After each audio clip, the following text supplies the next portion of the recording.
एक ब्रेकिंग बातमी आहे। मुंबई पुणे एक्सप्रेसवेवरील मिसिंग लिंक प्रोजेक्टचा अखेर महाराष्ट्र दिनी मुख्यमंत्र्यांच्या हस्ते लोकार्पण होणार आहे।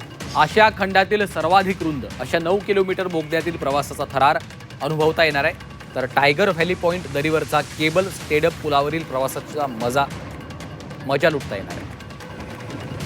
तब्बल 6700 कोटी रुपये खर्चून उभारलेला हा रस्ता प्रकल्प नेमका आहे तरी कसा, चला पाहूयात मिसिंग लिंकचा फर्स्ट लुक फक्त झी 24 तास।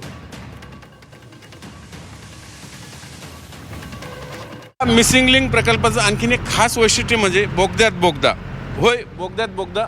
हे जे दोन टनेल आहेत टू अँड फ्रोचे, म्हणजे पुण्याकडनं मुंबईकडे जाणार आणि मुंबईकडनं पुण्याकडे जाणार, हे दोन्ही इंटरकनेक्टेड आहेत। निश्चित ये जा करण्यासाठी नाही तर त्यातनं वाहनं पास होऊ शकतात। बघा, म्हणजे जर समजा उद्या बोगद्यात काही एखादी दुर्घटना घडली, ट्रॅफिक जाम झालं, तर ह्या मधल्या पासॉनमधनं इकडली वाहनं तिकडे नेली जाऊ शकतात आणि तिकडली वाहनं इकडे आणली जाऊ शकतात। ह्या दोन्ही थ्रूआउट या दोन्ही टनेलमध्ये, म्हणजे तो समोरचा जो टनेल आहे 8.9 किलोमीटरचा आणि हा 1.64 किलोमीटरचा, या दोन्ही टनेलमध्ये सुविधा करण्यात आलेली आहे। त्यामुळे कुठेही ट्रॅफिक जाम होईल म्हणजे दुरापास्त शक्यता सध्या तरी दिसत नाही। अर्थात ट्रायल अँड एरर मेथडमध्ये नंतर आणखीन काय त्यात तांत्रिक अडचणी येतात का, या सगळ्या प्रत्यक्ष हा रोड वापरायला सुरू झाल्यानंतर ते समोर येईल। पण तुर्तास तरी हा मिसिंग लिंक प्रकल्प आहे तो पुणेकरांसाठी आणि मुंबईकरांसाठी जोडणारा एक कनेक्टेड जो असणार आहे, आणि तोही वेगवान पद्धतीचा।